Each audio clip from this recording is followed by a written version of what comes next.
жас кезімізден ол кісілерге үлкен кісілер деп қарап өссек дағы, кейіннен ол кісілер өздерінің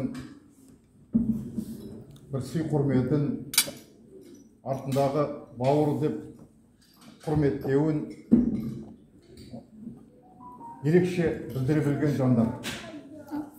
Енді мен еміс білем, кішкене кезімізде көп қатынасып тұрдық.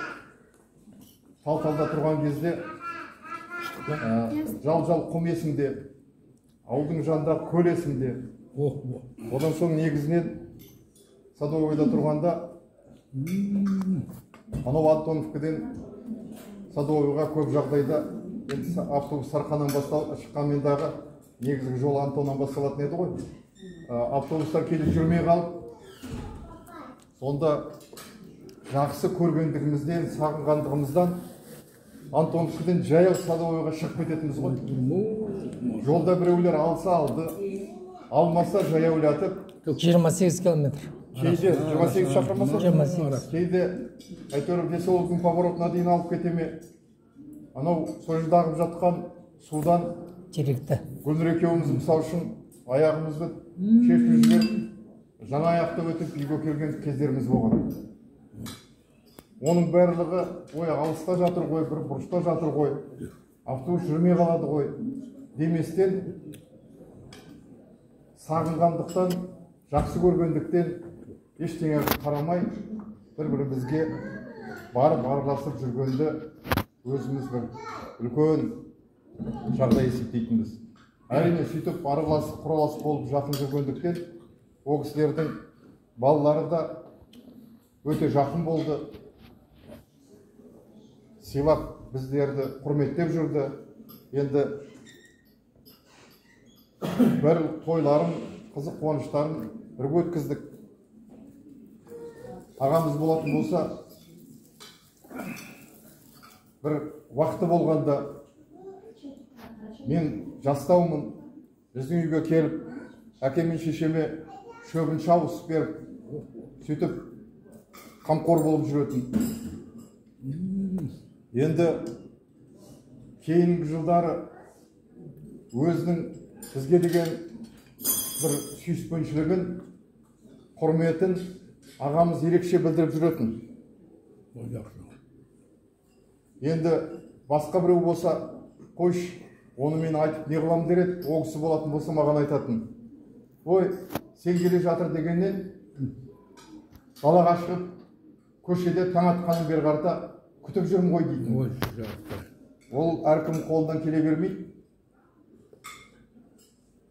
Одан соң екінші айтатыны, сенің бетінен сүйейін деп, орындығымды, табуреткімді дайындап қойдым дейтін. Сондағысы жаңағы саған ойым биіксің деп мені бір аса алып бара жатқан биік бойым болмаса дағы, өзі бүйтіп мені бүйтіп көтермелеп, үлкен көріпті ғой. Соны аяғым астына қойып жіберіп, сенің бетіңе дейін бойым жету үшін сөйтетін едім деп айтып жүретін. Мінекей, риясыз ақ көңіл деген сондай сөздермен беріледі.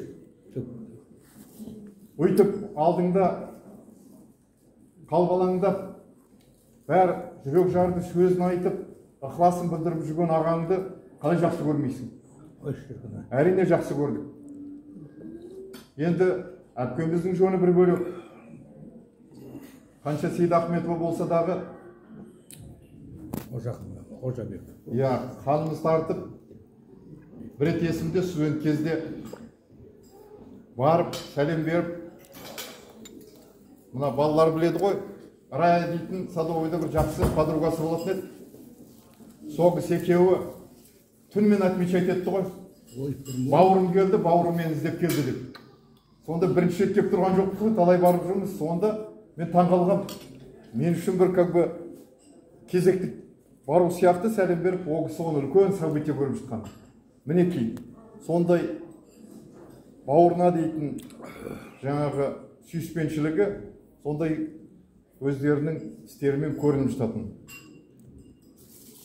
Крупскайда тұрғанда ар өтсек те ауылға қарата, немесе бері келе жатсақтағы, ол үйден басып өтіп кетпейтінбіз, тоқтап, бір шай ішіп, ол біз келеді дейсін болса, Галя мен Шака, наверное, мазасы кететін шығар, мына кісілер тағы келе жатыр ма деп. Өйткені біз шықтық дегеннен бұл екеуі келіп, дастархандарын жайып, бәрін бізді бір үлкен мемлекет басшылары келесі қандай күтіп отыратын. Ол тәрбие. Мен жай айтып отырған жоқпын. Балаларына дейтін, жаңағы осылай ағаларың келе жатыр деп, құрмет көрсетіңдер деп тәрбиелеп отырғандықтары.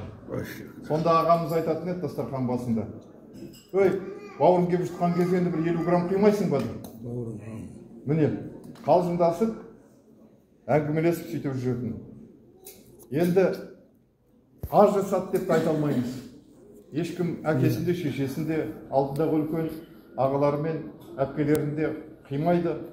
Солай болса дағы бір Алланың кесікті жасын жасап, бала шағасының қызығын көріп, немерелерін, шөберелерін сүйіп, ол кісілер енді өмірден өткеніне де мінекей 3 жылдай уақыт болып қапты. Соған арнап мінекей бала шағасы осындай шек дейді, немесе құдай тамақ дейді, немесе еске алу дастарханы дейді. Сол еске алып өзіміздің жаңағы айта беретін болса әңгіме көп қой. Сол бір 2-3 рет қана әңгімесі ғана болды ма деп ойламайтын шығарсыздар. Жетеді. Бір көріністерін айтып жатырмын. Сондықтан мына жайылған дастархан, қойылған тамақ, оқытылған Құран қабыл болсын дейміз. Амин айтқаныңыз. Сол кісілерге бағышталған Құран тие берсін. Ол кісілерге